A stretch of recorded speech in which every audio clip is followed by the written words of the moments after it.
Number 10. The frozen scream. Most mummies found in Egyptian tombs share the same expression: calm, still, and carefully shaped by the priests who prepared them. When someone died in ancient Egypt, embalmers bound the jaw shut so the face could settle into stillness before rigor set in. This was not just tradition. Priests believed the soul's journey into the afterlife depended entirely on how the body was presented. Dignity in death was considered essential. The mummy archaeologists uncovered in the late 1800s had received none of that care. When they opened the sealed chamber, the face inside stopped everyone cold. The mouth was wrenched open. The muscles had frozen into something that looked unmistakably like terror. Researchers gave it a name that stuck immediately: the screaming mummy. But the face was only the beginning of what was wrong. The body had been wrapped in sheepskin instead of linen. In Egyptian burial practice, sheepskin carried strong ritual contamination. No person of rank or standing was ever buried in it. This was not a mistake. It was a deliberate mark of disgrace. The limbs were locked into positions that do not happen naturally after death. Arms and legs were bent at angles, suggesting the body had been physically restrained before burial. Historical records eventually pointed toward an explanation. Ancient texts described a conspiracy to assassinate Pharaoh Ramesses III. One of the accused was a prince named Pentawere. When the plot collapsed, he was forced to take his own life as punishment. Some researchers now believe the screaming mummy is him. A man buried in dishonor, denied the rites his culture considered essential for the dead. If that identification holds, what archaeologists found inside that chamber was not just a preserved body. It was a punishment that outlasted the civilization that carried it out. 3,000 years later, the expression has not softened. The face still looks like someone who knew exactly what was coming. Number 9. The child with stone teeth. In 2018, archaeologists digging through a Roman-era cemetery in central Italy found a grave that immediately stood apart from everything around it. Inside was the skeleton of a child, roughly 10 years old. Wedged firmly into the open mouth was a large flat stone, pushed deliberately between the teeth with clear force. This was not something that shifted over centuries. Someone had placed it there on purpose. The cemetery dated back approximately 500 years and was filled almost entirely with children who had died during a devastating malaria outbreak. At that time, no one understood how disease spread between people. There was no germ theory and no concept of invisible infection. Sickness seemed to rise from the ground, drift in from the air, or travel through the bodies of the recently dead. That belief created a real and widespread fear. The idea that certain corpses could rise after death and continue spreading illness among the living. To prevent this, communities developed burial practices specifically designed to keep the dead from returning. Some bodies were pinned down with heavy stones placed across the chest. Others had their limbs weighted or restrained. In certain cases, stones were forced directly into the mouth of the corpse. The logic was brutal and simple. A sealed mouth could not bite and could not breathe illness back into a settlement already struggling to survive. Analysis of the child's skeleton confirmed active malaria infection in the bone tissue. Other graves at the same site showed similar treatments: burned bones, weighted limbs, and unusual positioning of the body. The stone was not simply placed on top. Whoever prepared this burial wedged it firmly into the mouth with intention, not panic. Archaeologists described a community not just grieving its dead, but actively afraid of them, performing rituals that would have seemed completely rational given everything they believed about sickness and the dead. What reads today as cruelty was almost certainly understood at the time as protection. This was a community burying its youngest members while desperately trying to stop the dying from spreading any further. Number 8. The faces that did not rot. When workers cutting through a peat bog in Denmark in 1950 came across a face looking up at them from the dark ground, they called the police immediately. The man looked recent. His skin had texture and color. His features were completely intact. A rope was coiled tight around his neck. The officers who arrived assumed they had a murder case. They were right about the murder. They were wrong about the timing. The man was approximately 2,400 years old. He is known as Tolland Man, and he is the most famous of the bog bodies found across northern Europe. Peat bogs create conditions that essentially halt decomposition. The water is cold year-round. Oxygen levels drop to nearly zero. Sphagnum moss releases natural acids that preserve organic material better than almost any burial environment on Earth. The result is preservation so complete it becomes unsettling. Not dusty bones and not ash. Actual skin, actual hair, and actual expressions, fixed in place by the bog. Researchers who examined Tolland Man found evidence of his last meal still present inside his stomach. A carefully prepared mixture of grains and seeds consumed only hours before his death. Someone gave him a considered meal before they killed him, which makes the whole event feel more deliberate and planned, not impulsive. Hundreds of bog bodies have been recovered across northern Europe, and many share the same pattern. Violent deaths, signs of careful placement, and evidence that the bodies were brought to the water deliberately rather than discarded carelessly. The consistency of these details across different regions and different centuries points toward organized ritual practice rather than isolated acts. For ancient communities living near these landscapes, bogs held deep spiritual meaning. Quiet, mist-covered, and impossible to cross without local knowledge, they were widely understood as boundaries between the world of the living and whatever lay beyond. Some of the preserved faces looking up from the peat may belong to people brought there deliberately, offered to a landscape understood as a doorway. Number 7. The broken village. The excavation along the riverbank in northern Germany started as routine work. Bone fragments turned up during the early stages, which was not unusual for ancient settlement sites in the region. Field teams had uncovered isolated remains in similar locations before, but the fragments kept coming. More surfaced each day, emerging from deeper in the soil than expected. Then the pattern became impossible to ignore. What the team uncovered is connected to findings at a site known as Talheim, and the evidence dates back more than 7,000 years to the early Stone Age, long before any written record of human conflict exists. Inside the earth were the remains of an entire community. Men, women, and children buried together in a tangled mass,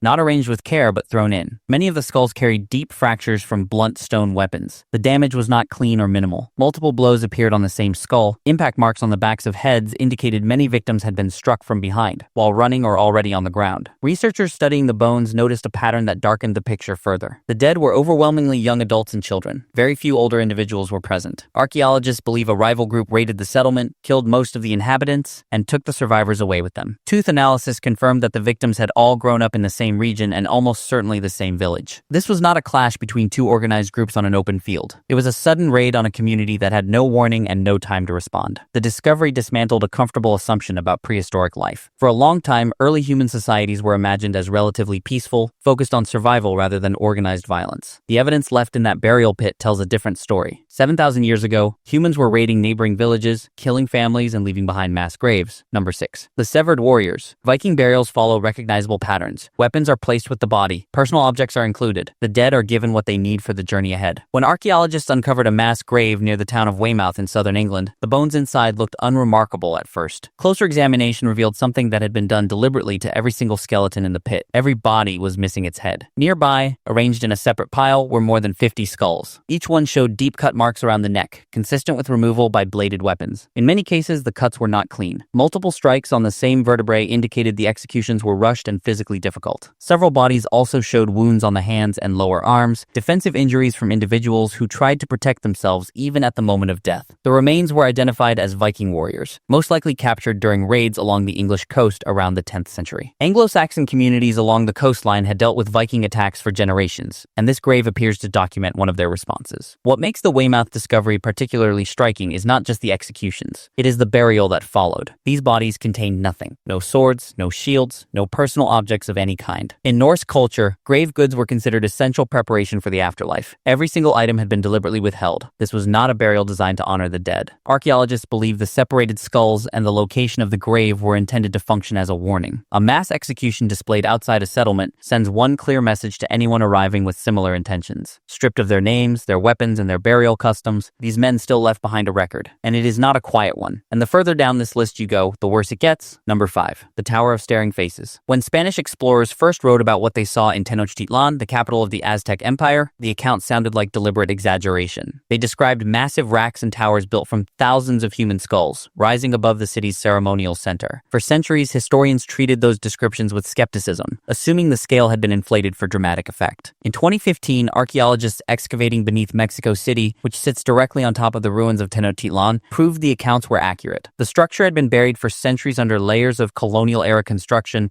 and had never been fully documented until that point. What they uncovered was a zompantli, a ceremonial skull rack forming part of the religious architecture of the Aztec capital. Hundreds of human skulls had been embedded into a circular tower using stone and mortar. The skulls faced outward, packed tightly in rows, creating what researchers described as a wall of staring faces. Many still had circular holes drilled through the temples, the mounting points used to fix them onto wooden poles before being incorporated into the structure permanently. The identities of the victims challenged what historians had assumed for years. The skulls were not exclusively from warriors captured in battle, which had been the standard historical explanation. Many belonged to women, several belonged to children. The composition pointed toward a sacrificial system far more expansive than the records had ever suggested. For the Aztecs, these rituals carried specific cosmological weight. The universe was understood to be fragile and dependent on constant maintenance. Human sacrifice was one mechanism believed to feed the gods and sustain the cycle that kept the sun rising and the world continuing. The skull tower stood at the center of that system. Looking at what was found beneath the city streets, it is difficult to process the scale. Hundreds of faces, empty-eyed and permanent, arranged by human hands into an architecture of belief that modern understanding can describe but cannot fully reach. Number 4. The sleeping girl who never woke. In 1999, a team of archaeologists climbed to the summit of Lulayaco, a volcano in the Argentine Andes standing more than 6,700 meters above sea level. What they found near the peak has been described as one of the most perfectly preserved archaeological discoveries ever made. Buried beneath the ice were 3 Inca children. The cold, dry air at that extreme altitude had preserved them with extraordinary completeness. Hair, skin, clothing, and even the texture of the fabric they wore had all survived intact. One of the 3, a girl estimated to be around 13 years old and now called the Lulayaco Maiden, was seated with her legs folded beneath her, head tilted slightly forward, long braided hair resting over one shoulder. She looked as though she had simply fallen asleep and never woken up. The reason she was there makes the discovery much harder to absorb. The children were participants in a ceremony known as Capacocha, a sacred ritual performed by the Inca Empire during significant events such as the death of a ruler or a major natural disaster. Children selected for this ritual were considered exceptionally pure. They were honored, given special status on the long journey to the summit, and carefully prepared for what awaited them at the top. Chemical analysis of the maiden's hair told a precise story. In the year before her death, her diet changed significantly. She was given special foods and large amounts of chicha, a fermented drink made from maize. These changes intensified sharply in the final weeks before she was brought to the mountain. She was left at the summit in freezing temperatures that dropped far below what the body can withstand. Researchers who recovered the children described a silence at that altitude that felt absolute, broken only by wind. Today, her face carries an expression of complete stillness. No readable emotion, just quiet. And that quiet, preserved across 5 centuries of ice, hits harder than anything more dramatic ever could. Number 3. The trenches of the plague. In 2013, construction workers digging beneath a street in central London hit something unexpected deep in the ground. Work stopped immediately. Archaeologists were called to the site. What emerged over the following weeks was a mass burial from the Black Death, the epidemic that killed somewhere between 1/3 and 1/2 of Europe's entire population in just a few years during the 14th century. The scale of the burial told its story more clearly than any written account could. Bodies were not placed individually with care. They were arranged in long parallel trenches, sometimes side by side, sometimes layered directly on top of earlier burials. The efficiency was deeply unsettling. This was not panic disposal. The arrangement showed clear organization, but it was the organization of a system stretched far beyond anything it was designed to handle. Scientists extracted DNA from the skeletal remains and confirmed the presence of Yersinia pestis, the bacterium directly responsible for the Black Death. Physical, testable evidence of the same pathogen that moved through medieval Europe with a speed and lethality that had no historical precedent. To make the numbers concrete, imagine every 3rd house on your street going completely silent within a single year. Not vacant, not moved away, just gone. Families, neighbors, entire households simply absent. That is the rough scale of what the Black Death removed from European society in less than a decade. Despite the speed of the crisis, something in the burial arrangement stood out. Many of the bodies had been positioned with visible care. Arms placed deliberately, bodies aligned. This was not chaotic dumping. Even as the city collapsed around them, the people responsible for these burials were still trying to do something right by the dead. That detail, held quietly in the arrangement of bones under a London street, tells you something about human behavior at the edge of collapse that no document from the period can quite express. Number 2. The hands that lost fingers. Inside certain prehistoric caves in Europe and South America, the walls are covered with ancient handprints. Some were made by pressing a pigment-coated hand directly onto the rock. Others were created by placing a hand against the surface and blowing pigment around it, leaving a hollow silhouette behind.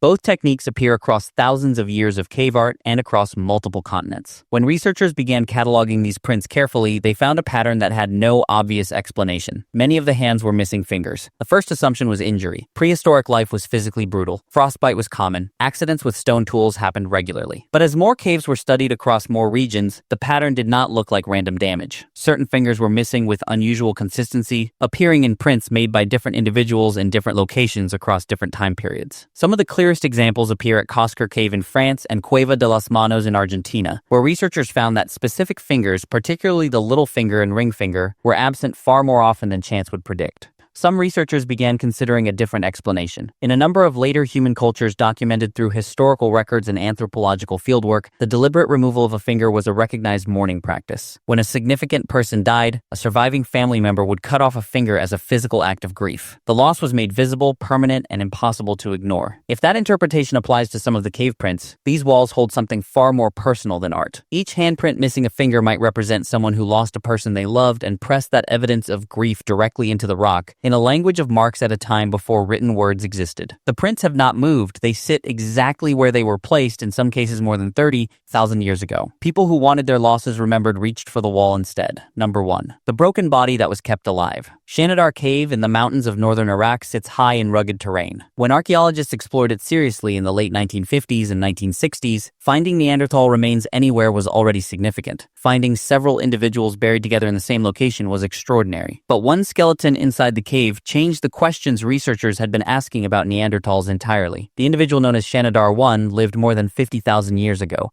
and had survived injuries that should have ended his life far earlier. One arm was so badly damaged it had likely become completely useless. His skull showed evidence of repeated serious trauma. Signs in the bone structure indicated he may have been partially blind and almost certainly lived with significant chronic pain through much of adult life. And yet the skeleton told an unmistakable story. This individual had survived for many years after those injuries occurred. In the Ice Age environment, without agriculture, without permanent shelter, and without any medical knowledge, a person who could not hunt or move freely would die. Someone brought food to Shanidar 1. Someone offered protection. A group of people kept this individual alive at real cost to themselves over a sustained period of time. The discovery cracked open a long-held assumption. Scientists had modeled Neanderthals as essentially survival-focused beings with limited social complexity. Shanidar 1 suggested they were capable of sustained compassion, the kind that requires ongoing effort and asks for nothing in return. Nearby burials in the same cave showed traces of ancient pollen. Some researchers believe flowers were intentionally placed at the graveside as part of a burial ceremony. If correct, Neanderthals were not just disposing of their dead. They were mourning them. This is the discovery that stays with you the longest. Not because it is the most violent or disturbing entry on this list. Because 50,000 years ago, in a cave in the mountains, a community was taking care of someone who could not care for himself, and then marking his death with something living and fragrant. Compassion is not a modern invention. It is ancient beyond measure, and now you know exactly how far back it goes.